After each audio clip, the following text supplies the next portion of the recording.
c'est qu'il y a des personnes qui sont à l'aise avec l'idée de dire qu'elles ont développé des sentiments pour leur GPT.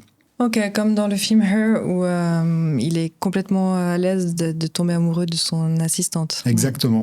Moi, j'ai tendance à me perdre beaucoup sur YouTube. Il m'arrive parfois de me réveiller à 3h du matin devant ma télé en plein tutoriel sur comment réparer le carburateur d'un scooter, par exemple. L'algo, c'est plus. Voilà, l'algo s'est perdu aussi. Notre angoisse absolue, c'est la fracture numérique. C'est le fait qu'il y ait toute une partie de la société qui soit sur le banc et qu'il y ait une minorité qui soit vraiment loin devant. Et ça, c'est un peu l'équilibre à trouver, qui est pas facile avec l'accélération, avec l'innovation, mais c'est un enjeu qui est quand même important. Ouais. Bienvenue sur la chaîne d'Alpacity. Aujourd'hui, j'ai le plaisir de recevoir Frédéric Dumonal, spécialiste du marketing digital avec plus de 15 ans d'expérience. Frédéric partagera avec nous sa vision de l'enseignement d'aujourd'hui et de demain, ainsi que les actions qu'il mène dans ce domaine, notamment à travers OneFuture, l'entreprise qu'il a fondée il y a plus de 2 ans. Au programme, l'évolution du digital à l'ère de l'IA, le futur de la formation à l'heure de l'accès à la connaissance ou encore les grandes mutations du web. C'est parti. Frédéric, bonjour. Bonjour. C'est un plaisir de te recevoir sur la chaîne YouTube d'Alpacity. On va parler de marketing, de digitalisation, d'intelligence artificielle. Mais avant ça, est-ce que tu pourrais te présenter succinctement ? Alors, volontiers, succinctement, je ne sais pas si je vais y arriver. Fais comme tu le veux. Mais je vais tenter. Je m'appelle Frédéric Dumonal. On m'appelle plus souvent Fred. Frédéric, en général, c'est ma maman, quand elle a un truc à me reprocher, qui m'appelle Frédéric.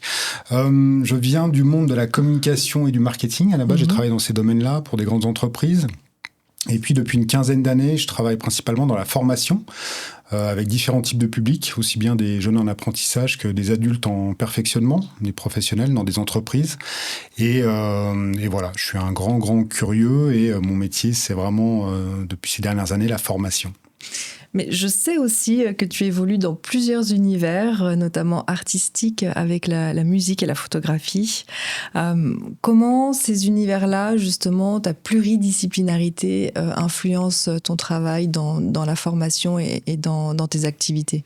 Alors, tu es bien renseigné, effectivement. Alors, il y a plusieurs choses. La photographie, j'ai suivi une formation dans ce domaine-là, à l'École nationale supérieure de la photographie, à Arles, en France. Et c'est quelque chose qui est venu depuis un peu toujours. J'avais des parents il y a très longtemps qui m'avaient offert un appareil photo. Et la musique, c'est un peu différent. En fait, la musique, je me suis retrouvé dedans par la photographie, parce que j'ai photographié un groupe qui m'a en fait absorbé. Je me suis retrouvé un matin dans le groupe, sur scène avec eux. Un groupe qui a eu sa petite notoriété. On a fait des tournées, on a joué au Paléo. En fait, le dénominateur commun de tout ça, je pense, c'est la curiosité. C'est-à-dire que je suis un grand curieux. C'est pour ça que le web, que le digital m'intéresse énormément, parce que c'est une énorme bibliothèque dans laquelle on peut se plonger et se perdre. Et en fait, le lien avec la photographie et la musique, c'est qu'en fait, c'est aussi de la curiosité, mais surtout la photographie est un moyen aussi de pouvoir rencontrer les gens et d'avoir en fait un prétexte pour interagir avec les gens. Ça donne une raison en fait de pouvoir interagir avec les gens. Et voilà, et ça s'est passé comme ça. Mais je dirais que dans l'absolu, moi je suis un très grand curieux. Il y a un peu besoin, une sorte de boulimie de connaître et d'apprendre qui fait que voilà, j'ai évolué dans plein de domaines différents.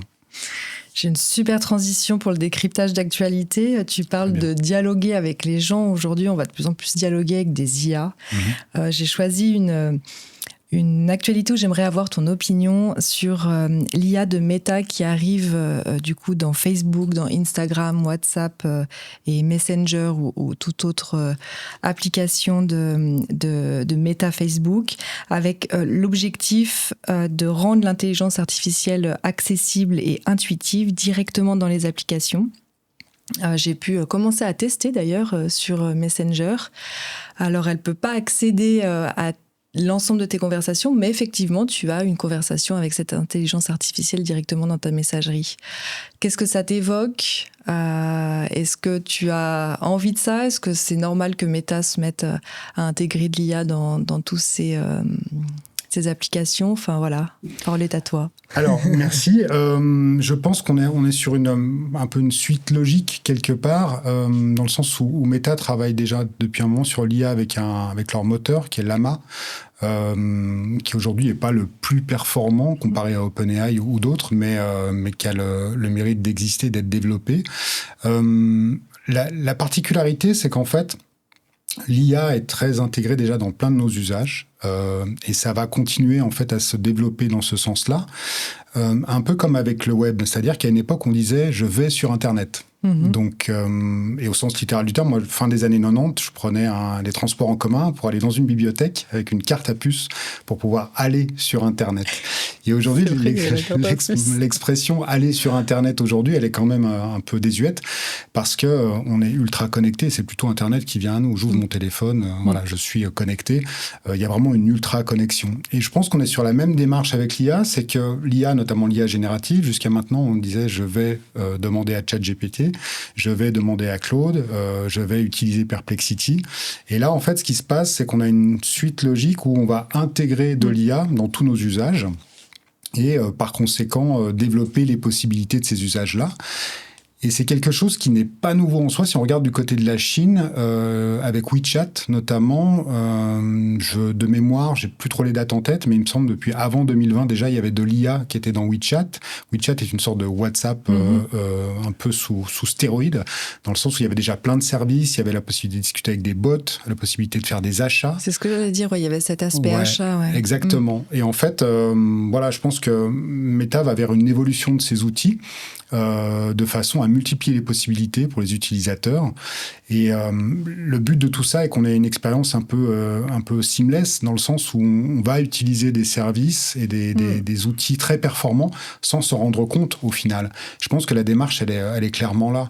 Donc, ça ne m'étonne pas à titre personnel. Et au-delà de ça, je pense que si on prend un ChatGPT, par exemple, on aura... D'ici quelques années, on regardera comment on l'utilise aujourd'hui et on se dira que c'était la préhistoire, puisqu'on est vraiment qu'au début d'un usage et l'interface telle qu'elle est aujourd'hui de ChatGPT, on lui demande fais-moi un texte de cette manière, etc. Ça, c'est des choses, à mon avis, on va passer à travers bientôt, quoi. Ça va pas durer comme ça. C'est intéressant ce que tu soulignes. Donc, c'est-à-dire que c'est plus une demande de l'utilisateur, mais c'est vraiment dans notre vie quotidienne, finalement, comme certaines choses qui sont totalement anodine. Enfin, ça ne viendrait même plus à l'esprit de dire de ne pas avoir de l'IA, par exemple, dans ta recommandation de films sur certaines plateformes. Exactement. Ouais. En fait, l'IA, elle est présente déjà dans de nombreuses choses. Donc, il nous manquait le dialogue. Exactement. Donc, on n'avait pas cette notion de dialogue.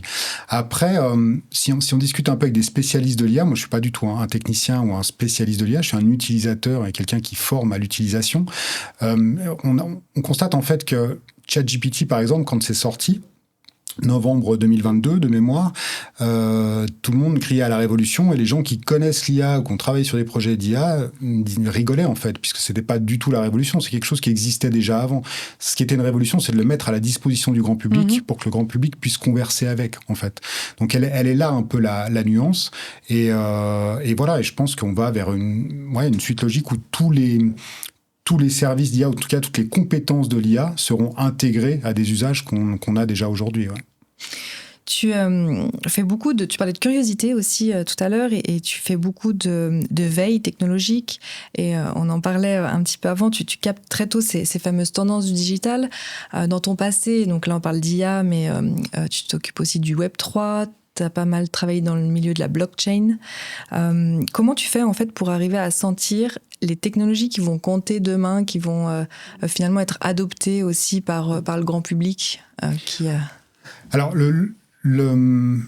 je pense que le lien de tout ça, c'est la question de la formation, puisque mon métier à la base, c'est la formation. Donc, effectivement, dans mes fonctions précédentes, avec une équipe, on a été les premiers à mettre en place des formations liées au Web3, à la blockchain.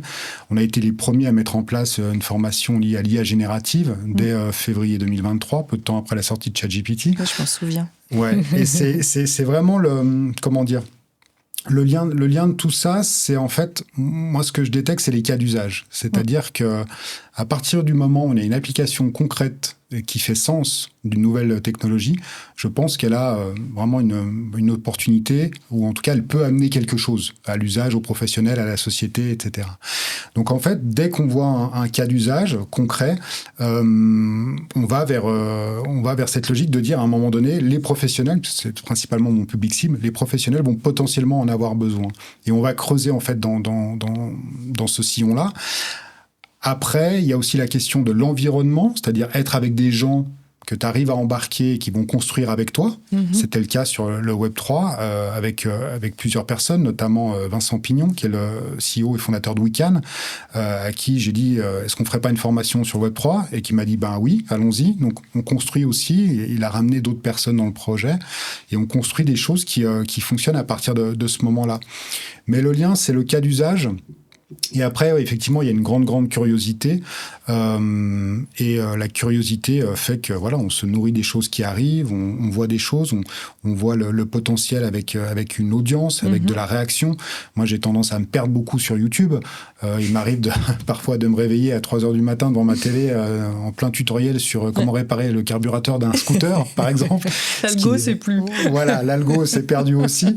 Donc, c'est extrêmement compliqué. Et puis, la curiosité, n'empêche pas tout non plus. Enfin, moi, je me rappelle, j'ai rencontré en 2011, dans le cadre d'un événement, des gens qui m'ont parlé de Bitcoin en 2011, donc de cette crypto-monnaie, et je les ai pas pris au sérieux. Donc voilà, aujourd'hui, ma vie serait peut-être différente si je les avais pris au sérieux. Mais en tout cas, j'y suis venu beaucoup plus tard parce qu'à un moment donné, j'ai pas perçu le cas d'usage ou le potentiel de la chose, en fait. Et justement, comment toi, tu interprètes ce grand boom de l'IA où certains expliquent cette fameuse courbe que ça va stagner, peut-être redescendre? C'est pas le chemin que ça en prend, mais peut-être qu'on est encore dans le boom depuis 2 ans et demi, je dirais. Par rapport à la blockchain, justement, qui est une technologie qui est utile, mais qui a été moins adoptée par les utilisateurs, peut-être par des enjeux qui sont un peu plus d'intérêt par certains métiers ou autres. Ouais. Comment tu vois, pour toi, ce virage qu'on prend sociétal et technologique, est-ce qu'il fait vraiment la différence par rapport à d'autres technologies qui sont venues depuis ces 10 dernières années? Ouais.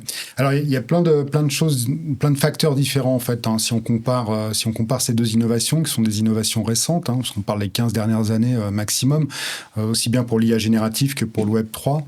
Il y a la question de l'interface, déjà, parce qu'en fonction de l'usage qu'on a, le Web3 peut être très, très austère en termes d'interface. C'est quoi le Web3 ? Ah, le Web3, bonne question. Parce que c'est vrai, on se dit c'est plus interactif.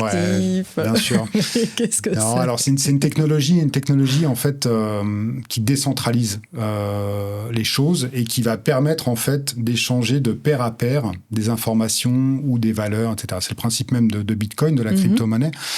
On peut échanger des Bitcoins tous les deux sans intermédiaire. Oui. Quand tu veux qu'on échange de l'argent tous les deux, il y a toujours un intermédiaire. Il y a une banque pour le transfert, ou il y a une banque qui a imprimé les billets, ou il y a une banque qui t'a permis de retirer les billets à un distributeur.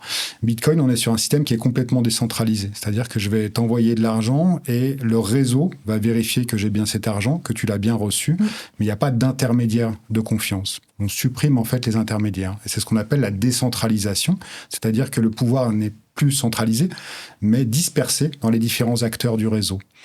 Et Bitcoin est un exemple avec une valeur, mais il y a évidemment plein d'exemples avec des documents, des informations. On peut imaginer aujourd'hui, je sais pas, on a un institut de formation, on produit des diplômes, par exemple, et pour éviter qu'il y ait des copies de diplômes, on va stocker les diplômes dans une blockchain et les gens pourront aller les consulter avec un numéro de référence et ça sera infalsifiable parce qu'on ne pourra pas falsifier le réseau. Est-ce qu'on pourrait dire que le Web3, en fait, c'est vraiment l'initiative du web, mais qu'en fait, depuis 15 ans, il a été copié de la réalité dans le digital et qu'en fait, on reviendrait finalement à cette idée de décentralisation du web qui était presque là au début, ou je me trompe ? Alors en fait, il y a effectivement ça. Le grand discours du Web 3, c'est de dire qu'on ramène du pouvoir aux individus. Donc voilà, là où le Web centralisé est un peu un échec selon certains. Enfin, il y a plein de gens qui diront, voilà, qui étaient là au début du Web, qui diront que c'est un échec parce que ça a été centralisé par des grandes structures privées, des sociétés, voilà, qui ont fait des plateformes, des logiques plateformistes avec des réseaux sociaux, etc. Et le Web 3 est censé ramener du pouvoir aux individus. Les applicatifs du Web 3, voilà, aujourd'hui, il n'y a pas 36 000 domaines où on peut appliquer vraiment les usages du Web 3. Et ce qui est intéressant, c'est de voir que dans la finance, en tout cas la notion de valeur, il y a des applicatifs qui sont intéressants et qui sont mis en place assez rapidement. Et c'est pour ça qu'aujourd'hui, sur une place financière comme Genève, avec des partenaires, on a créé le Web3 Connect, puis le Web4 Connect, qui sont des événements vraiment dédiés à ça, sur la notion de finance/valeur rapportée au Web3. Et je pense que le cas d'usage pour nous le plus important, de par notre localisation géographique et de par notre environnement, il est vraiment sur la question de la finance. Au-delà de ça, c'est un peu plus disparate aujourd'hui. Donc le Web3 est vraiment la question de la décentralisation et de l'usage, de l'usage qu'on peut en faire. Et puis après, une innovation comme l'IA va un peu à l'opposé de ça, dans le sens où, en fait, sur l'innovation de l'IA générative notamment, si je prends l'exemple d'un ChatGPT de manière très concrète, on va avoir une interface avec laquelle on va communiquer, on va échanger. Cette interface, elle est centralisée, c'est OpenAI, voilà, c'est des serveurs, c'est une structure privée et tout ça. Et on a un effet qui est très wow dans l'interface. Déjà, on a une interface qui est accessible. Voilà, je peux me connecter, me créer un compte. On a vu une adoption, je crois, en 2 mois, ils ont atteint les 100 millions d'utilisateurs. Qui est gratuit, voire après des montants qui sont acceptables. Exactement. Et un peu plus, mais ouais, clairement accessible. Tout à fait. J'ai un effet wow parce que je parle avec la machine, elle me répond, et ça vient chercher plein de trucs dans la pop culture, qu'on a toujours fantasmé, et c'est assez génial parce qu'on se dit, wow, qu'est-ce que c'est un robot, etc. Donc il y a vraiment un effet wow au début. Et puis après ça, on a donc ce lien avec l'interface, et j'ai envie de dire, tout est simple, et au final, on va faire une requête qui va être assez basique, et on va avoir un retour assez rapide et souvent qualitatif, si on s'y prend pas trop mal. Donc on est vraiment sur 2 innovations qui sont très différentes, avec des ambitions, je pense, politiques et sociétales très différentes, une utilité très différente aussi. Ouais. Pour faire un lien avec aussi le marketing, qui est ton métier de base, si on peut dire ça comme ça, ta formation de base. Ouais. L'IA laisse imaginer qu'on aura une ultra-personnalisation individuelle du marketing. Est-ce que tu partages cette idée et peut-être, j'en profite parce que tu es un professionnel, de nous dire un petit peu toutes les phases que le marketing a vécues depuis l'arrivée du web. Alors, les différentes phases depuis l'arrivée du web, il y a eu plusieurs web, il y a eu le web 1.0, 2.0, etc. Mais on peut découper ça en grandes innovations. Il faut reprendre du début. Prenons du début. Un site web, c'est un livre, c'est un volume dans lequel il y a des pages. Et on va naviguer en fait dans ces pages. Et à partir de là, la première version du web était une version statique. Donc, on nous mettait à disposition un livre et on allait tourner les pages dedans. Ensuite, il y a eu cette possibilité d'acheter des choses, donc d'avoir une interaction, de pouvoir acheter quelque chose et on nous l'envoie après physiquement si c'est un bien physique. Ensuite, on a eu les réseaux sociaux, donc la possibilité pareil, d'interagir, mais avec d'autres personnes via ces plateformes. Moi, j'ai eu un MySpace, parce que je suis assez vieux pour avoir eu un MySpace. Mais il y a évidemment eu depuis Facebook, Insta, etc. Et ça, c'est une nouvelle ère du web aussi, qui est un peu l'ère de l'interaction. Et certains spécialistes mettent en interaction suivante, enfin en tout cas en étape suivante, le Web 3, le web décentralisé. Ça, c'est un peu, j'ai envie de dire, la cartographie globale. Après, pour ce qui est du marketing, ce qui est intéressant, Moi, j'ai démarré en fait mon métier, ma carrière, à une époque où les réseaux sociaux n'existaient pas, et on était vraiment sur ces premiers sites, ces sites statiques. Flash. Et ça remonte. Hein, ça, voilà, je vais pas donner de date parce que j'ai pas envie d'effrayer l'audience, mais ça remonte déjà. Et en fait, la particularité de ça, c'est que je pense, si on devait retenir un point fondamental de l'évolution avec le marketing digital, c'est la mesurabilité. Mm-hmm. C'est-à-dire que tout à coup, on s'est retrouvé dans la possibilité de mesurer les choses. Je te donne un exemple très concret. Quand j'ai commencé les métiers du marketing de la communication, on faisait des campagnes de pub dans des titres de presse. Et on avait certains éléments sur la mesurabilité. On avait un nombre d'impressions du magazine, un nombre d'exemplaires qui étaient distribués ou achetés. Et on avait à peu près une vue sur combien de fois notre pub allait être vue. Mais on ne savait pas si elle allait être mémorisée, s'il allait y avoir de l'interaction, etc. Avec le web, quand on achetait une bannière de pub, peu de temps après, on avait la possibilité de savoir combien de fois elle avait été affichée, combien de fois elle a été cliquée.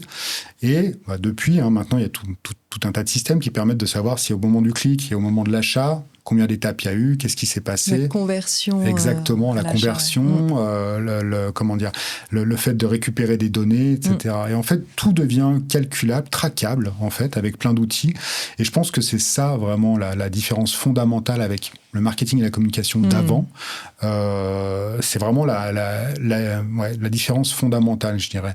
Et aujourd'hui, il y a un énorme enjeu qui est lié à la data. Et c'est pour ça que l'IA a aussi beaucoup d'importance, parce que l'IA nous permet de traiter de la data en grande quantité et de pouvoir affiner des stratégies en fonction des informations que j'arrive à récolter et de pouvoir arriver à ce dont tu parlais tout à l'heure, qui est la personnalisation et ce rêve ultime de tous les marketeurs qui est de faire du one-to-one, c'est-à-dire d'avoir une communication ou un produit qui soit façonné vraiment pour un consommateur, ce qui assure une conversion importante, puisqu'en toute logique, ça voudrait dire que je réponds à toutes les demandes et à tous les besoins d'un consommateur à un instant T. Et ça serait un peu fou. C'est un peu le rêve ultime de tous les marketeurs. Tu penses qu'on en est loin ?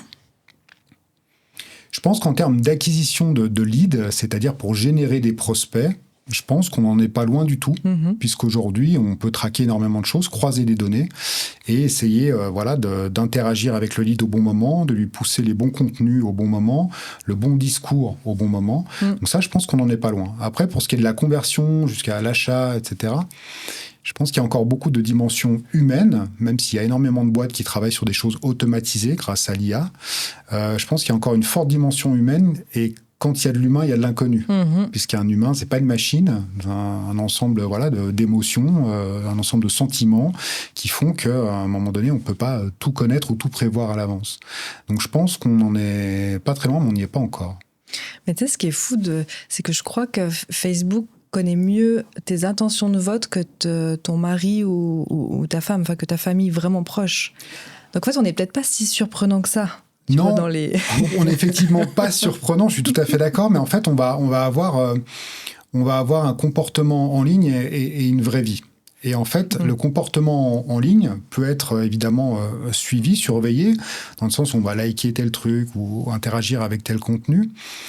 Mais en fait, si on ramène ça à une certaine génération, moi, ce que j'observe, c'est que, notamment avec les générations qui nous suivent, qui sont plus jeunes. De près, de très près. Voilà. On observe en fait qu'il y a une vie online et une vie offline. C'est-à-dire que je suis une certaine identité en ligne et je suis une autre personne dans la vraie vie. Et ça va passer par une représentation qui va être différente. Je me mets en photo sur Instagram avec des filtres dans des situations différentes, où je montre une vie, très passionnante, très glam, etc. Là où ma vie va être très différente, je suis peut-être moins satisfait de mon quotidien, mais c'est pas grave parce que je me construis une vie online. Et avec une conscience d'avoir cette double vie, en quelque sorte, cette double image. Ouais, je pense que la conscience sont là parce qu'on travaille suffisamment pour avoir son image en ligne qui va correspondre à quelque chose.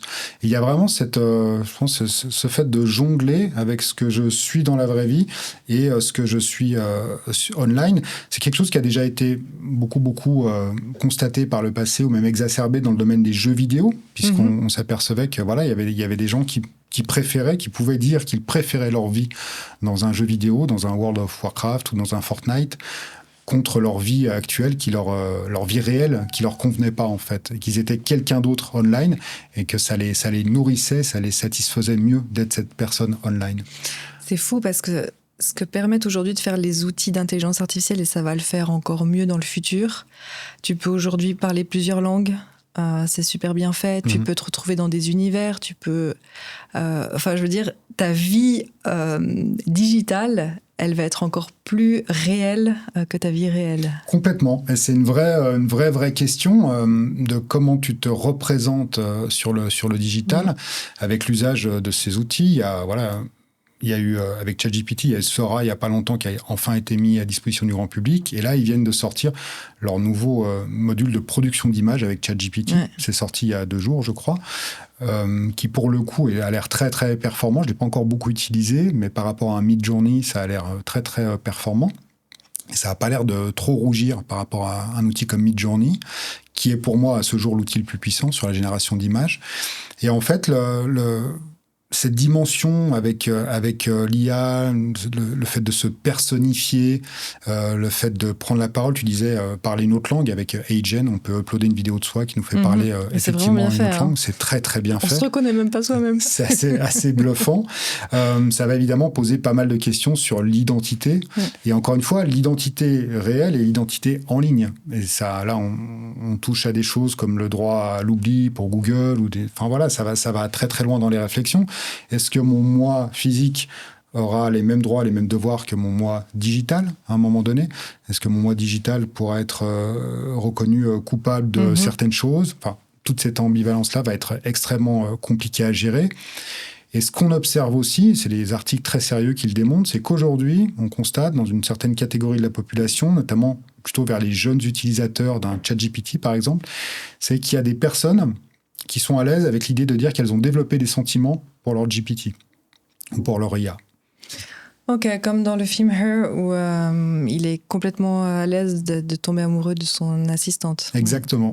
Exactement. Il y a des témoignages, je crois que c'est le New York Times qui a fait un article là-dessus il n'y a pas longtemps. Je ne veux pas dire de bêtises, il faudrait vérifier. Mais on constate ces choses-là. Et comme je disais tout à l'heure, on est des humains, on a un ensemble de sentiments, d'émotions, etc. Et à un moment donné, s'il y a une certaine intimité qui est développée, parce que en fait, c'est partie des usages. Il y a beaucoup de jeunes gens qui se confient à ChatGPT. Ouais.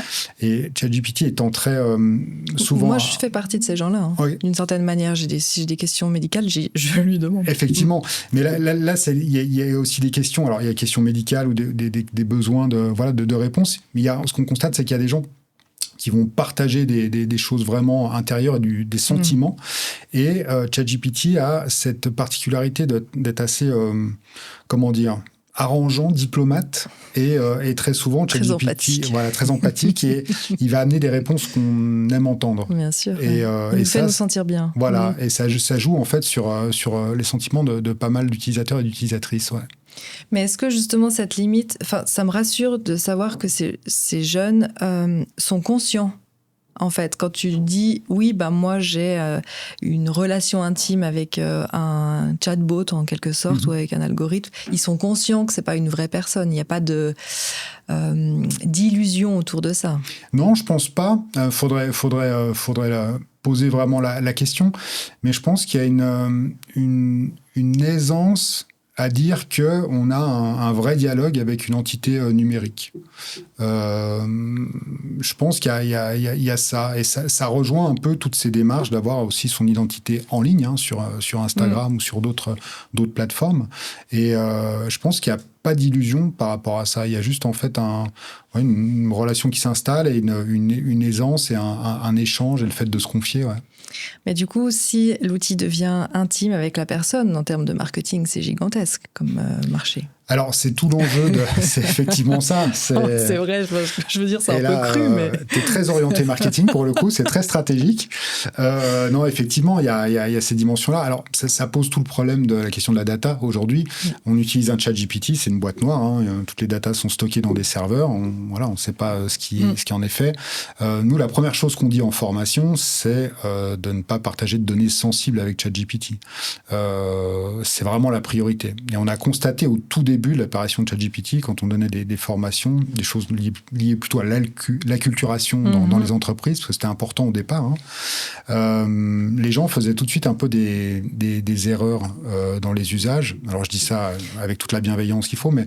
Quand tu dis sensible, c'est plutôt sensible par rapport à des secrets d'entreprise ou sensible par rapport à des données de santé ou Parce que tu vois, qu'est-ce que finalement une donnée sensible, même pour la jeune génération qui ont tendance vraiment à tout donner parce qu'ils trouvent que c'est utile, ça leur rend service. Ouais. En fait, il y a dans les données, moi je mets dans les données sensibles des données qui vont permettre de t'identifier. Des données, donc un nom, un prénom, une adresse, un numéro de téléphone. Un ADN. Ouais. Une donnée qui va permettre de déterminer ton orientation politique, ton orientation sexuelle et ton état de santé, potentiellement. Et puis, après, il va y avoir toute la question des données de l'entreprise. Voilà. Donc ça, pour moi, c'est un peu le panel des données. Alors tu vas me dire, ça restreint beaucoup ce qu'on peut faire avec la machine. Mais en fait, c'est très très simple. Aujourd'hui, en anonymisant certains contenus, il est tout à fait possible de pouvoir protéger en fait les données. Ouais. Il y a cette arrivée aussi des agents IA. On en parle beaucoup. Et là, du coup, ça nous ramène aussi à des choses un petit peu plus concrètes. Qu'est-ce qui se passe aujourd'hui dans le marketing, qui semble être un domaine touché en premier par les IA génératives? Comment tu comprends ces agents IA et aujourd'hui, quels vont être les impacts selon toi dans le marketing? Alors, dans le marketing, ce qui se passe, c'est que c'est un des domaines effectivement les plus touchés par l'IA générative, parce que le marketing et la communication, community management, enfin toutes les fonctions un peu reliées à ce domaine-là, sont des fonctions où il faut produire des choses. En l'occurrence, des contenus, des visuels, des prises de parole diverses et variées, des vidéos et tout ça. Donc c'est vraiment... L'IA générative vient permettre d'accélérer sur toutes ces tâches-là. Donc c'est là que se situe un peu la révolution. Et ensuite...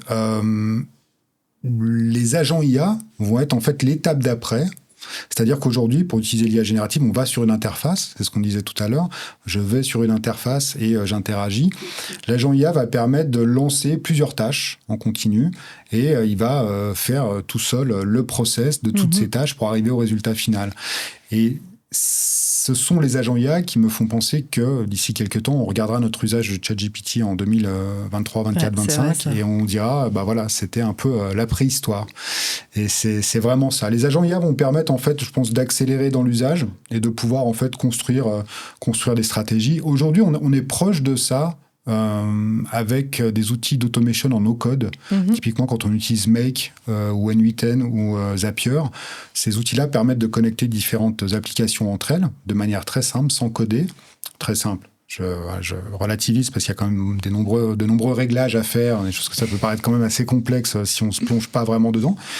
Mais aujourd'hui, on peut automatiser des tâches et faire en sorte que quand je reçois un email, ça l'envoie automatiquement à ChatGPT. Celui-ci va traiter une réponse qui va retomber dans ma boîte email et je peux renvoyer ma réponse automatiquement. Et moi, j'ai rien fait. Pendant ce temps-là, j'étais vraiment en train de faire autre chose et c'est la machine qui le fait tout seul. Et ça, c'est aujourd'hui, c'est de l'automation. Demain, ça sera des agents IA, je pense. Ouais. Tu parlais, tu viens juste d'exprimer le fait qu'aujourd'hui, tu dois encore un peu savoir, avoir un peu de connaissances. Mais il y avait une autre actualité, je ne sais pas si tu as regardé Same.new. En fait, là, tu copies-colles un site que tu aimes et tu as en résultat tout le code de ce site. Ouais. Donc là, et tu peux le demander sous plusieurs formats, c'est assez bluffant. Déjà que je trouvais que les sites comme Wix, à l'époque WordPress, etc., étaient ultra accessibles pour des gens qui n'avaient pas été formés, pour aller dans le no-code, low-code. Mais là, on a passé une nouvelle porte, une nouvelle frontière. Ouais, je suis entièrement d'accord. Je suis entièrement d'accord et c'est lié à ce phénomène d'accélération. C'est-à-dire qu'aujourd'hui, si tu regardes du côté des entrepreneurs, il y a la dimension où au-delà de savoir si un produit est bon ou mauvais, je vais déjà le tester en fait. Pour le tester rapidement, j'ai besoin de faire un site rapidement et j'ai besoin de mettre en place des choses très rapidement. Et je vois tout de suite si ça répond pas, je passe à autre chose, je le mets à la poubelle. Et en fait, on est arrivé, je pense, à une forme de standardisation sur les actions marketing qui font qu'aujourd'hui, un site, pour être performant, il doit répondre à certains critères de Google. qui va t'indexer. Et puis, il doit répondre à certains critères du X pour que la personne qui soit en face du site puisse accéder le plus rapidement possible et comprendre le plus rapidement possible. Donc, en fait, tout ça se standardise. Et on est passé d'une époque où on était au début du web. Je reprends les années 2000. Je retourne en arrière, très très loin. Il y avait 2 ans et demi pour faire un site. Voilà. Et il y avait beaucoup d'animations en Flash. Oui. À l'époque, on avait des développeurs Flash qui étaient des rockstars. Et tout ça mettait beaucoup de temps. On en mettait plein la vue. Et puis, les sites étaient un peu des vitrines, des cartes de visite. Et aujourd'hui, c'est plus le cas. Aujourd'hui, un site, il doit récolter de la data, il doit vendre directement. Enfin, il doit vraiment avoir une fonction directe, quoi. Il doit se passer quelque chose. C'est ce qu'on appelle le call to action. À chaque fois, il faut mettre un call to action partout pour qu'il se passe quelque chose. On n'a plus le temps de faire des sites vitrines ou des cartes de visite. Donc voilà, en 2007, l'iPhone est sorti. Il n'y avait pas de Flash sur l'iPhone. Donc là, les développeurs Flash, ils sont passés à autre chose. On a arrêté les sites en Flash. Et parallèlement à ça, c'est développé cette culture de la rapidité, du besoin le plus rapide possible, et d'avancer un peu comme ça. Et tout va très vite. Et des outils comme Same et plein d'autres, en fait, exploitent tout simplement cette logique du code du web qui est accessible à tout le monde. Tu fais un clic droit sur ta page, afficher le code source. Je suis là aussi, c'est vrai. Et tu as tout qui est à disposition. Mais en soi, c'est pas grave parce que... c'est pas grave. C'est pas grave dans le sens où on veut aller au plus efficace. Et puis, c'est pas grave dans le sens où le web a renégocié, a remis les bases de la culture de la propriété. Si on regarde un peu, il y a eu plusieurs phases dans le web. Il y a eu cette phase de notion de la gratuité déjà. C'est accessible à tout le monde. C'est vrai que les jeunes, peut-être tu le confirmes, trouvent ça hallucinant de devoir payer quelque chose. Exactement. Et il n'y a pas que les jeunes, je peux te le dire. mais en fait, on a cette notion de gratuité.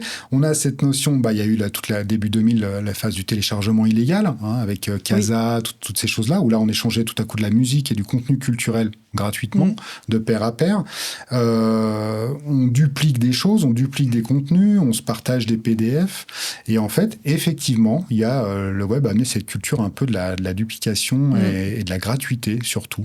Et moi, en formation, très souvent, quand je parle d'un outil, on me dit mais c'est payant ? Oui, c'est payant parce que ça te permet de faire des choses incroyables. Quelqu'un a fait ça. Donc à un moment donné, il va falloir payer pour que que ça permette de faire des choses incroyables. Et on a ce réflexe, et moi le premier souvent, de dire on a accès à une forme de gratuité. Justement, dans ce monde qui va très très vite, où les outils sont de plus en plus accessibles, bien que c'est vrai que parfois ils sont un peu payants, 20 francs par mois, mais quand on est étudiant, ça compte. C'est vrai, non, c'est vrai. Comment tu vois, comment toi tu envisages la formation dans ce nouveau monde ? La formation, alors moi c'est mon métier. Ce que je constate, c'est qu'en fait, on va vers quelque chose qui est ce qu'on appelle le long life learning, c'est-à-dire que je vais devoir me former tout au long de ma vie. Si je regarde moi à ma petite échelle, j'ai travaillé dans plein de secteurs différents, j'ai suivi plein de formations différentes, j'ai changé déjà plusieurs fois de métier. Je le rappelle, j'ai démarré dans le domaine de la communication, du marketing à l'époque où Facebook n'existait pas. Donc voilà, c'est dire comment tout va très très vite, comment les années passent. Donc je pense qu'on est vraiment dans cette logique de se former tout au long de la vie et se former de manière différente. C'est-à-dire qu'on parle d'accélération, il faut que les choses aillent aussi vite, que les gens puissent rester performants. Même si j'aime pas toujours le terme de performance, mais en tout cas que les gens puissent rester en phase avec leur époque, s'ils le souhaitent bien sûr, bien entendu. Et ça, c'est très très important parce qu'on reste sur de l'humain et nous, en formation, notre boulot, c'est d'accompagner les gens dans le fait de rester en phase. Notre angoisse absolue, c'est la fracture numérique, c'est le fait qu'il y ait toute une partie de la société qui soit sur le banc et qu'il y ait une minorité qui soit vraiment loin devant. Et ça, c'est un peu l'équilibre à trouver, qui est pas facile avec l'accélération, avec l'innovation, mais c'est un enjeu qui est quand même important. Est-ce que tu penses qu'on peut se permettre justement sur ces profils qui ont un peu peur, on va dire, du digital, une fois qu'ils comprennent que finalement c'est assez accessible, quand on prend juste l'utilisation d'un smartphone, je veux dire, on comprend assez vite cette fracture dont tu parles. Est-ce qu'on peut quand même rattraper le train ? Quel est un peu le message à ces personnes qui sont en reconversion ? Ou est-ce que si tu ne te mets pas dans le digital, tu n'as pas la culture numérique et c'est presque impossible de rattraper le train. Je pense qu'il n'y a pas de... Moi, je pense déjà que tout est possible. C'est ma conviction. J'ai des exemples par le passé de gens qu'on a accompagnés, qu'on a formés, qui ont fait des parcours, même sur la fin de leur carrière, hein, des choses complètement inattendues et qui sont allés vraiment chercher les étoiles, je dirais, en étant déjà d'un certain âge, avec pas forcément les compétences liées au marketing digital et tout. Donc, des gens qui ont rattrapé ça. Ça dépend beaucoup de l'individu, de l'énergie qu'il va y mettre, de la motivation évidemment. C'est ce qu'on répète souvent en formation, hein, c'est que nous, on peut vous apporter des choses, mais ça repose beaucoup sur vous. De la même manière qu'un jeune aujourd'hui va aller passer son diplôme, c'est lui qui le passe, c'est pas nous qui le passons à sa place. Donc je pense que là-dessus, tout est possible. Après, il est important de se sentir bien dans son époque et de pas avoir de préjugés. Souvent, on me dit « Ah, mais moi, je suis d'un certain âge, les jeunes, ils connaissent ça beaucoup mieux que moi. » Alors, si on prend les jeunes, ils ont de la facilité avec l'interface. Parce qu'ils sont, les jeunes dont je parle aujourd'hui sont nés après l'iPhone. Ils ont de la facilité avec les écrans tactiles, avec ces choses-là, avec la manière d'interagir avec la machine. Mais ils n'ont pas l'esprit critique, ils n'ont pas la structuration vraiment de l'esprit. Ils sont en pleine construction. Ils n'ont pas, de vue stratégique des choses. Et c'est bien d'avoir la connaissance au bout des pouces, hein, la connaissance mondiale, la connaissance de l'humanité, parce que c'est le cas, hein, quand on est sur un téléphone, on a accès à tout. Sauf que si on n'a pas tout ce qui va avec et tout ce qui fait l'intelligence d'un être humain mature et structuré et formé, ça sert pas à grand-chose. C'est expérimenter aussi. Expérimenter aussi, bien sûr. L'expérience fait qu'on se construit effectivement de manière empirique. Et c'est ce que je répète souvent aux personnes qui partent avec un préjugé en disant « mais c'est pas fait pour moi » ou « j'y arriverai jamais » ou c'est trop tard pour me former. C'est qu'en fait, non, on parle simplement d'outils qui viennent s'ajouter au bout des doigts et que tout le reste, en fait, c'est la personne en elle-même. Que ce soit aussi bien en perfectionnement qu'en reconversion ou qu'en apprentissage initial, qui sont des publics vraiment différents que j'ai à tous les âges. Pour moi, le discours est à chaque fois le même, en fait. Dans la formation, si tu regardes un peu cette transformation quand on n'est pas dans le métier, moi je ne suis pas dans le métier de la formation, c'est vrai qu'on voit ces LLM qui arrivent, on se dit « Ah ok, chaque personne aura un tuteur personnalisé qui va comprendre la personne, t'en parlais tout à l'heure, le lien ». Aujourd'hui, tu vas sur Internet, tu as des millions de vidéos YouTube de gens très très intéressants, tu peux aller sur Skillshare, tu as aussi les cours de Stanford, du MIT, tu as accès à la connaissance. Après, effectivement, tu as un peu moins ce système de vivre ensemble, parce que tu n'es plus dans une classe de cours, tu es ailleurs. Mais quand même, tu as 2 points là, d'accès à la connaissance, plus peut-être un tuteur personnalisé. Qu'est-ce que ça change dans le monde de la formation ? Le monde de la formation est très impacté par l'IA générative. À plusieurs niveaux. Le premier, c'est, j'ai envie de dire, la manière d'évaluer les choses. C'est-à-dire qu'aujourd'hui, est-ce que ça fait sens de faire un master, un mémoire de master complet, et de l'évaluer comme on l'évaluait avant, sachant que la personne va pouvoir le rédiger et agréger des informations, sa recherche, etc., de manière très très rapide, sans parfois comprendre ce qu'il y a dans le mémoire en lui-même. Est-ce que ça fait pas de sens plutôt de retourner à une évaluation très importante sur l'oral, par exemple, plutôt que l'écrit ? Ça, c'est la question de l'évaluation. Ensuite, il y a la question des contenus et de l'organisation de la formation. Tu disais, aujourd'hui, tout est disponible, potentiellement pour se former. Tout est disponible pour se former sur le marketing digital. Tout est disponible sur se former sur comment avoir des abdominaux en béton. Est-ce que j'ai des abdominaux en béton ? La réponse est non.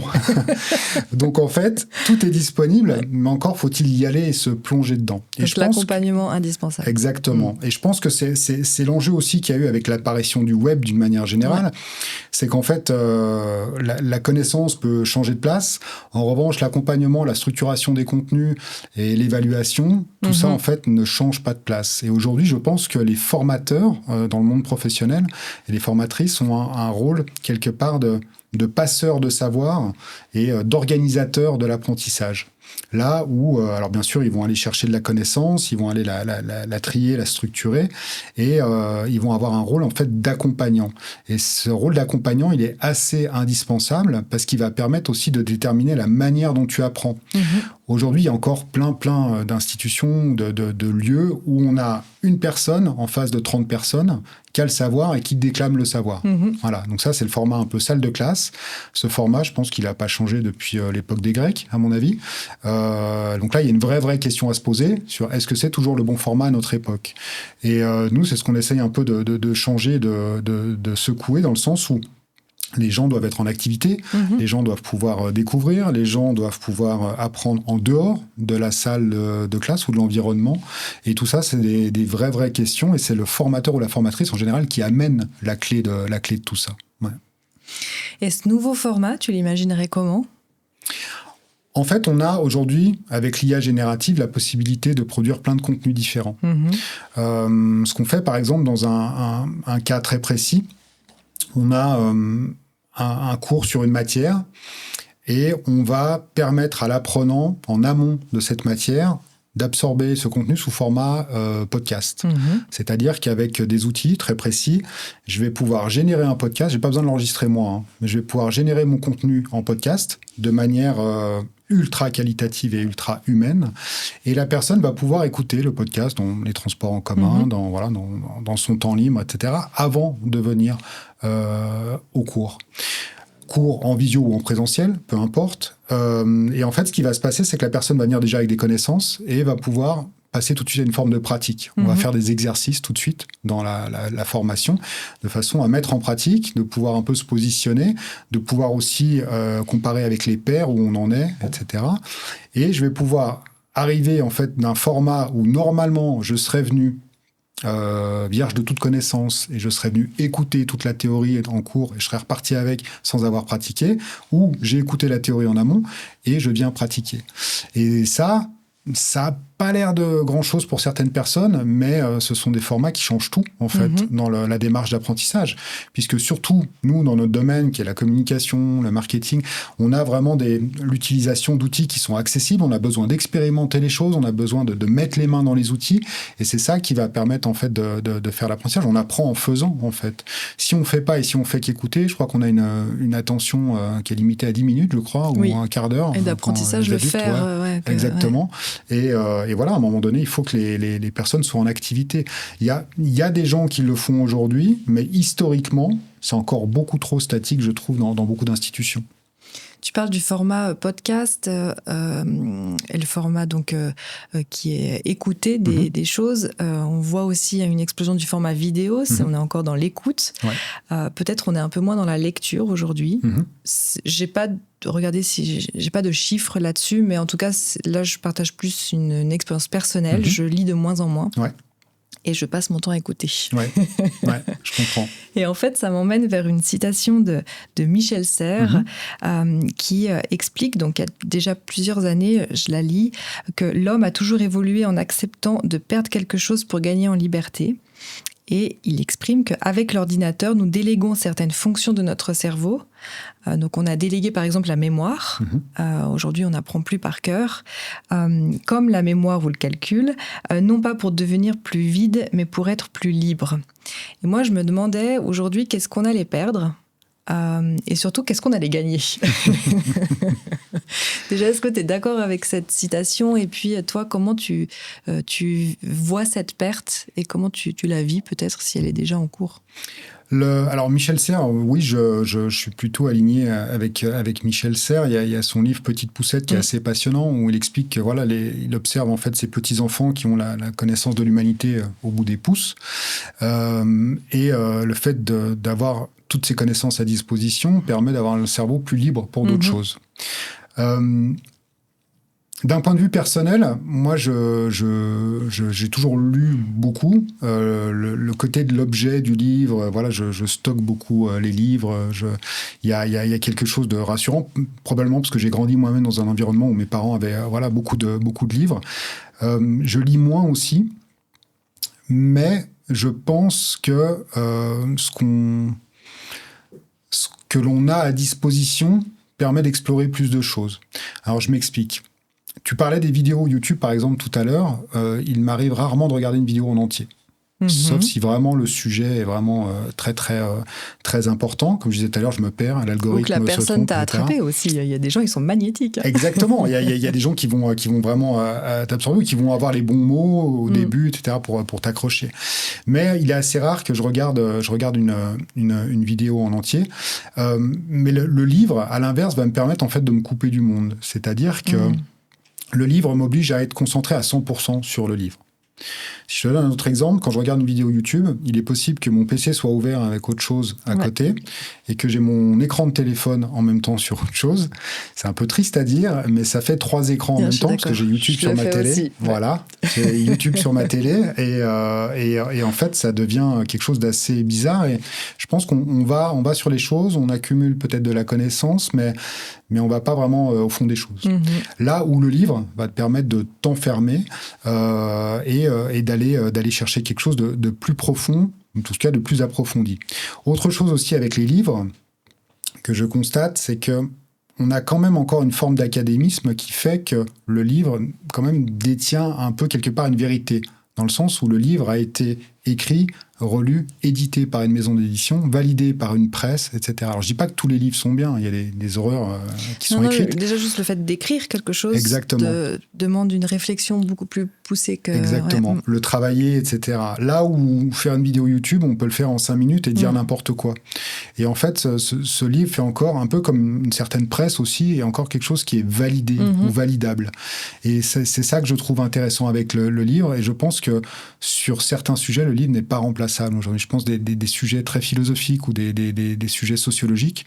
Aujourd'hui, c'est compliqué de remplacer le livre. Et c'est ça, moi, que je vais chercher dans les livres. Ou alors une bonne histoire, une bonne enquête, un bon roman pour vraiment s'évader et fermer un peu l'univers qu'il y a autour. Ouais. Du coup, toi, tu es une personne qui continue de lire, peut-être aussi parce que petit, tu as été... Enfin, c'est peut-être une habitude aussi, puis tu as besoin de ça. Sur des personnes qui sont nées dans une époque où on est beaucoup plus dans l'oral, est-ce que tu penses qu'on aurait une perte est-ce qu'on peut imaginer qu'on a une perte de la lecture et dans notre manière de penser, d'apprendre? Est-ce que ça aura un impact dans ta proposition de formation? Alors, elle ressemble à quoi, cette nouvelle génération? Ça serait très, très dur à la définir. Je suis le premier à dire que j'aime pas trop les étiquettes sur les différentes générations. Ouais, c'est vrai. Probablement parce que j'aurais pu être un millénial à une année près et que je suis aigri. Mais non, en fait, c'est intéressant ce que tu dis parce qu'on va à l'inverse d'une certaine époque. Je m'explique. Fin du Moyen-Âge, après Moyen-Âge, Gutenberg, l'apparition de l'imprimerie. Il y a des gens qui ont crié au drame à l'apparition de l'imprimerie parce qu'on disait que les histoires allaient plus retenir de mémoire et qu'il y a quelque chose qui allait se perdre sur la question de l'oralité, etc. Je ne pense pas que l'invention de Gutenberg a été un mal pour l'humanité. L'invention du livre tel qu'on le connaît aujourd'hui, je pense que c'était plutôt très positif. Et là, on observe le phénomène inverse, c'est qu'on se dit, demain, s'il n'y a plus de livres, on repasse à quelque chose de très oral. Sauf que, dans un contexte actuel où tout va très vite, on a des sources d'informations qui sont très différentes, on a des réseaux sociaux, ça va à 100 000 à l'heure, etc. Et il est possible que, je sais pas, d'ici quelques années, on n'ait plus besoin d'écrire, en fait. On peut imaginer ça, qu'on ait juste à dicter les choses, qu'on n'ait plus besoin de notions d'orthographe. Alors, c'est assez dur de se projeter comme ça. C'est dur, hein, c'est pour ça que j'aime bien faire cet exercice qui est complètement... on n'est pas encore là, mais c'est intéressant. Michel Serres avait quand même souvent raison dans ses citations. Tout à fait. Moi, alors, si on se projette comme ça, il y a, je crois, 2017, j'avais écrit un article dans le magazine Bilan qui parlait du no-web. C'est-à-dire que c'était l'époque des chatbots, en fait.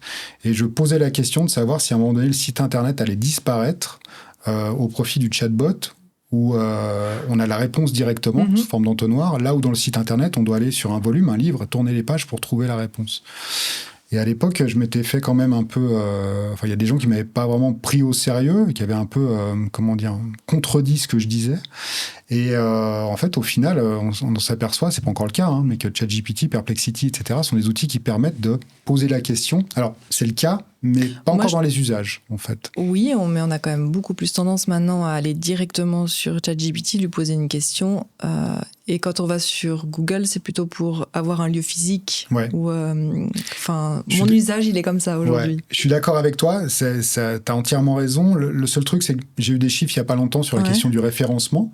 Et on a une montée en puissance de l'accès au site Internet par des ChatGPT, par exemple, qui vont donner un lien, etc. Sources, Mais Google est encore, j'ai envie de dire, le maître du jeu là-dessus. Ils sont un peu, évidemment, j'imagine, angoissés parce que c'est leur business model, l'indexation des sites Internet. Mais ils sont encore vraiment en majorité sur cet usage-là. Mais voilà, est-ce que demain, les sites Internet disparaissent, les livres disparaissent? Qu'est-ce qui reste de tout ça? C'est hyper dur de se projeter un jour comme aujourd'hui à l'instant T. Mais un autre, j'adore regarder la jeunesse parce que je pense qu'il faut beaucoup s'inspirer d'eux. Puis ils sont assez incroyables. Faut pas écouter ce qu'on nous dit sur eux parce qu'il faut les côtoyer plutôt.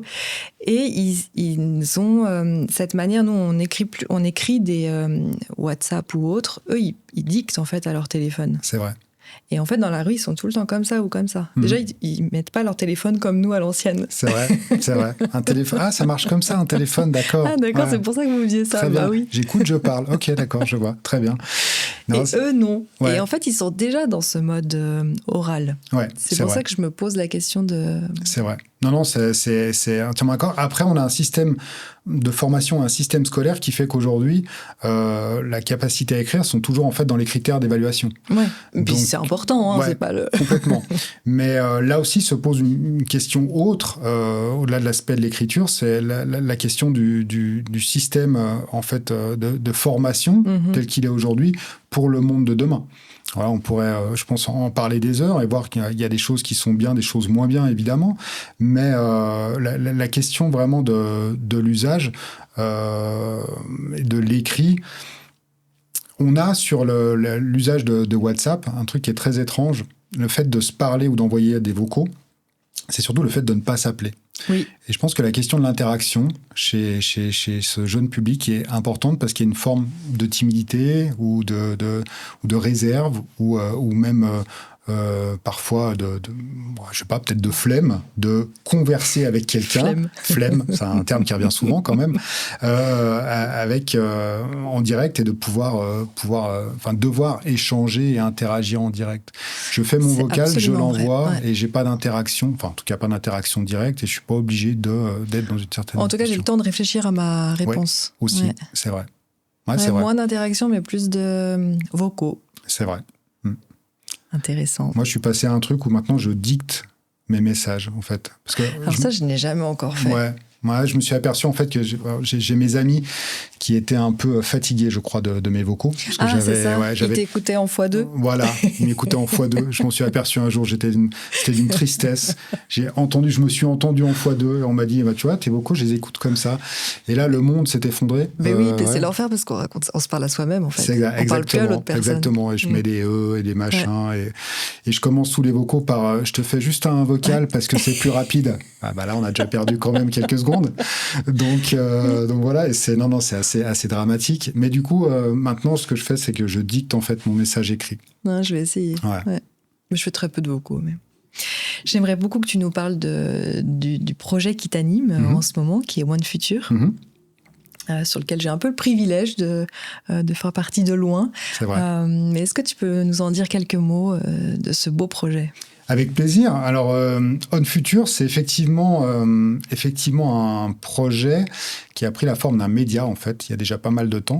La logique était de dire comment est-ce qu'on peut rencontrer les gens et faire circuler la connaissance.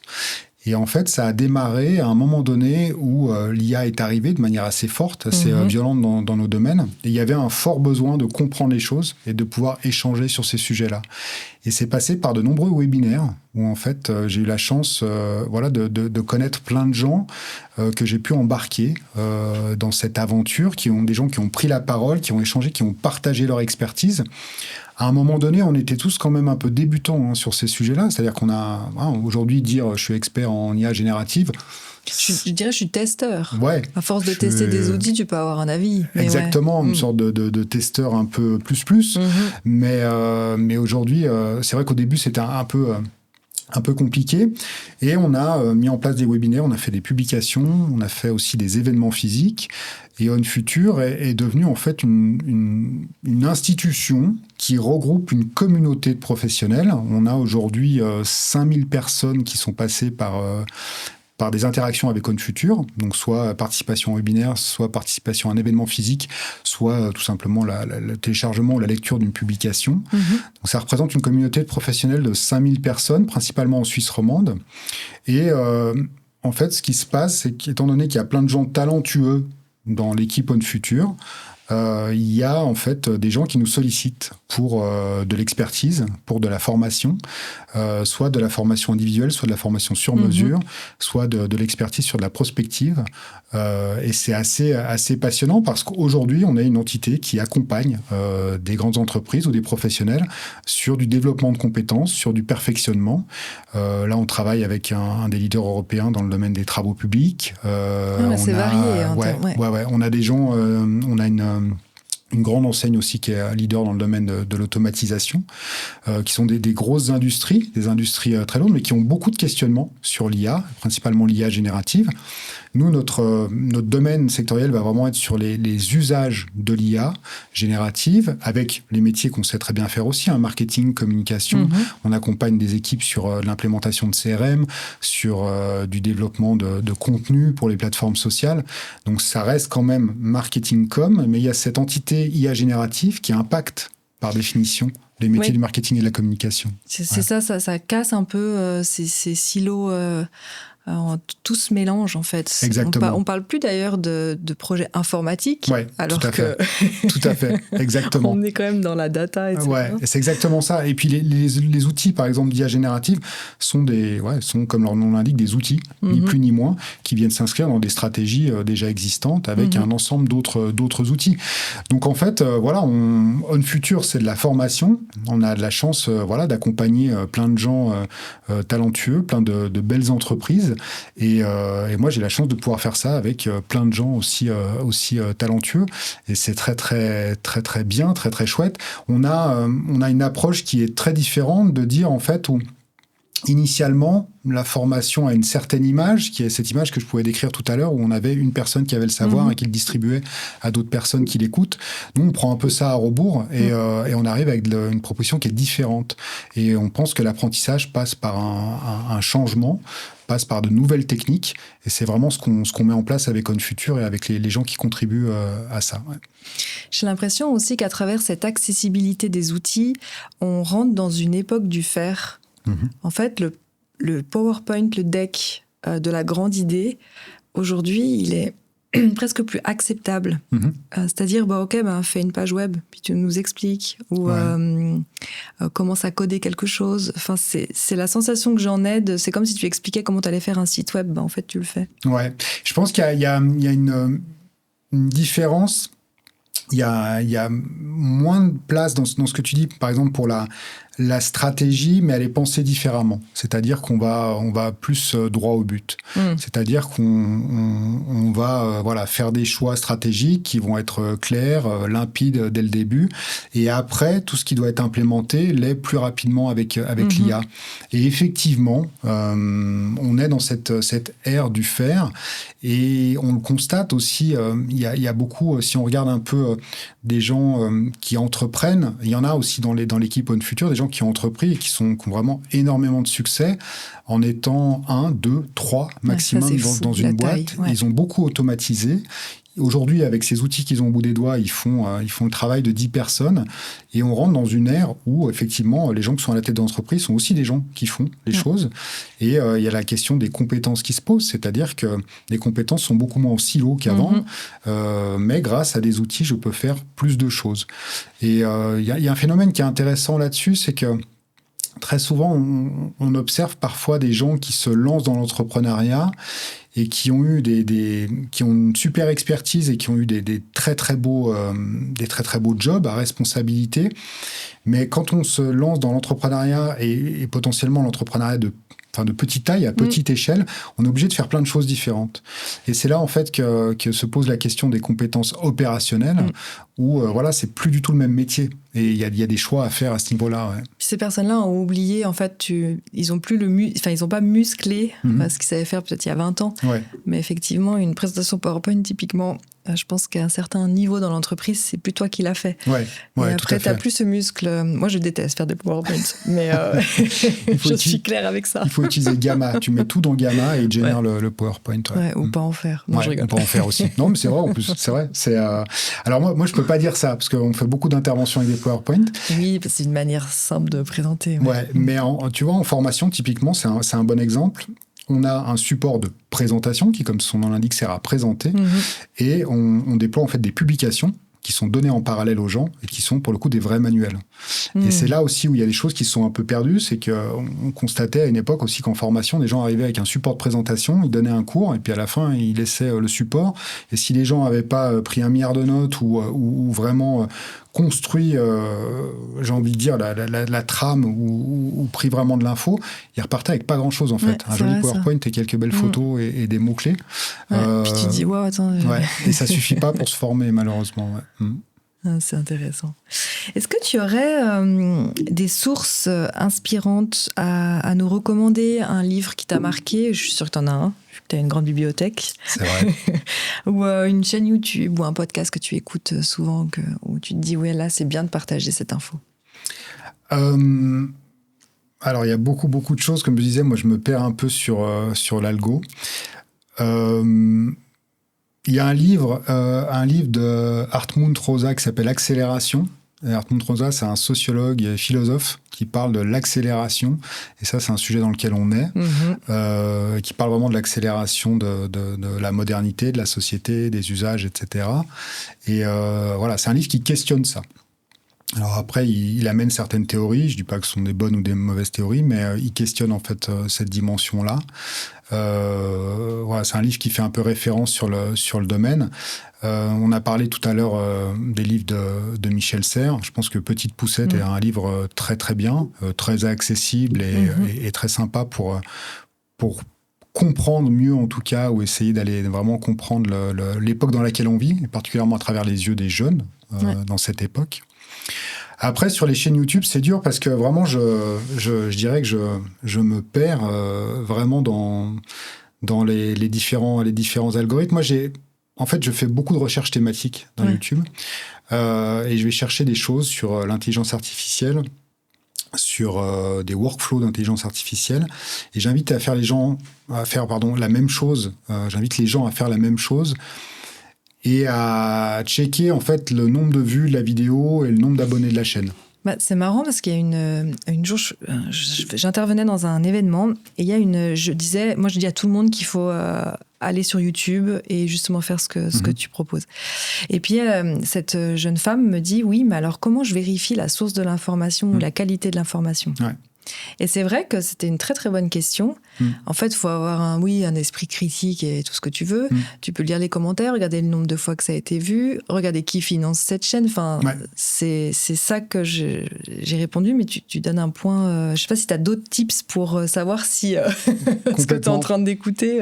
Alors, moi, ça va se passer sur des sujets en fait, qui sont des sujets qui sont peu, j'ai envie de dire, un peu soumis à de la contradiction. C'est-à-dire que quelqu'un qui va parler, je sais pas, la dernière mise à jour de Midjourney, par exemple, il y a peu de chances qu'il amène des thèses qui soient discutables. Donc, on est très orienté outils, pratiques et choses comme ça.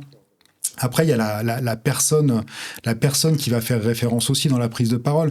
Dans des talks, moi, j'aime bien écouter ce que dit, par exemple, Asma Mala, qui a écrit un livre qui s'appelle Technopolitique, je crois que c'est le titre, et qui a une vue philosophique et sociologique des choses, de ce qui se passe aujourd'hui dans le monde de la tech, avec la polarisation, avec la concentration des pouvoirs, etc. Et ces gens-là, il y a aussi la personne qui parle, qui fait un peu référence, je pense, pense, dans le choix des contenus. Mais moi, je regarde quand même le nombre d'abonnés, le nombre de vues. Alors, ça m'empêche pas de tomber sur des pépites qui sont pas vues. Puisque, oui, ça, c'est absolument dingue. Ouais. Et ça, surtout dans le milieu scientifique. Ouais. Des fois, il y a des trucs, c'est... Des fois, il y a des choses hyper intéressantes qui sont très peu vues parce que mal packagées ou que l'algo fonctionne peut-être moins bien. Mais voilà, moi, je vais... Et puis surtout, je m'abonne. Quand je trouve quelque chose qui est bien, je m'abonne. Et après, j'ai ça dans mon feed. Et puis surtout, je prends l'option payante de YouTube pour plus avoir de pub. Parce qu'après, je deviens fou. Et pouvoir écouter quand tu fermes YouTube. Exactement. C'est un petit détail, mais qui a une grande importance sur un téléphone. Et aussi, l'image que les gens ont de YouTube, il y a vraiment des personnes qui prennent un plaisir monstre à partager, à transmettre. C'est ton cas aussi. Et il n'y a pas toujours une grande mission derrière tout ça ou un objectif. C'est juste des personnes qui se mettent devant leur caméra et qui partagent des choses. Et c'était un peu, je pense, un des aspects très très cool du web au début, alors qui perdure sur certains sujets, mais cette notion de pouvoir partager, échanger, faire connaître et distribuer de la connaissance. Ce qu'on essaie de faire aussi à notre humble niveau avec beaucoup de webinaires ou d'événements physiques. Et je pense que tant qu'il y a ça, il y a quelque part de l'humain et tant qu'il y a du partage de connaissances, je pense qu'on contribue à faire que les choses soient mieux, en tout cas, parce que les gens connaissent, les gens peuvent apprendre, les gens peuvent aller après chercher d'eux-mêmes sur ces sujets-là. Et ça, c'est hyper important. S'il n'y a pas de connaissances, il y a pas d'humain. La chose qu'on pourrait dire par rapport à l'IA générative, on en a parlé beaucoup, c'est que l'IA générative aujourd'hui ne produit pas de connaissances. Ça, on a tendance à l'oublier. Oui, c'est le passé, les données du passé. Elle s'appuie sur ce qu'on lui a donné à manger, ou elle s'appuie sur son algorithme qui va mettre les mots les uns derrière les autres. Mais au final, elle ne produit pas de connaissances. La connaissance, aujourd'hui, elle n'en produit pas. Aujourd'hui, la connaissance, elle est humaine. Elle agrège en fait des contenus. Elle va te permettre d'agréger ou de synthétiser de l'information que tu vas lui donner, de la régurgiter. Mais elle ne produit pas de connaissances, là où l'humain produit de la connaissance. C'est la différence fondamentale, je pense. Absolument. D'ailleurs, oui, je recommande à tout le monde d'aller voir vos webinaires. C'est gentil, merci. J'en ai vu un sur Notebook LM. Oui, tout à fait. Ça va droit au but, c'est hyper cas d'usage, tu l'as dit. Non, vraiment, ce que tu décris est une réalité. Merci beaucoup, merci. C'est un outil qui est intéressant, Notebook LM, outil Google impressionnant. On a fait ça avec Florent Adam, avec qui on fait beaucoup de webinaires, qui est un mec top et hyper au point sur tous ces sujets-là. Et effectivement, le but, c'est de partager des outils, des méthodes. C'est ce qui permet de rendre la chose accessible. C'est top. Ma dernière question, est-ce que tu aurais une personne à nous recommander qu'on pourrait inviter sur la chaîne YouTube d'Alpacity ? Je pense à moi, je peux revenir quand vous voulez. Non, je sais pas qui. C'est une bonne question. Qui est-ce qu'on pourrait inviter qu'est-ce que tu pourrais inviter? Je pense à une personne qui va être peut-être dans des sphères philosophiques ou des choses de l'ordre de la culture numérique. Moi, comme je disais tout à l'heure, je lis beaucoup et il y a des livres, il y a plein de personnes qui ont écrit des choses extrêmement intéressantes sur la culture numérique. Pour moi, c'est un univers qui est fascinant parce que c'est une culture à part entière. Et voilà, je pense à des gens comme Dominique Cardon, qui a écrit des livres sur la culture numérique, ou des gens qui vont être dans le domaine de la philosophie et qui vont prendre du recul par rapport à ces choses-là. Parce qu'en fait, on est dans une époque où tout va très vite, comme on le disait, mais on a tellement la tête dans le guidon qu'on n'a plus le temps de prendre du recul sur les choses et de mettre les choses dans leur contexte. Puis malheureusement, on reste humain. Exactement. Et les journées font 24 heures. On change d'un niveau, tout à fait. Et Frédéric, c'était un plaisir. Merci infiniment. C'était un plaisir partagé. Merci beaucoup pour l'invitation.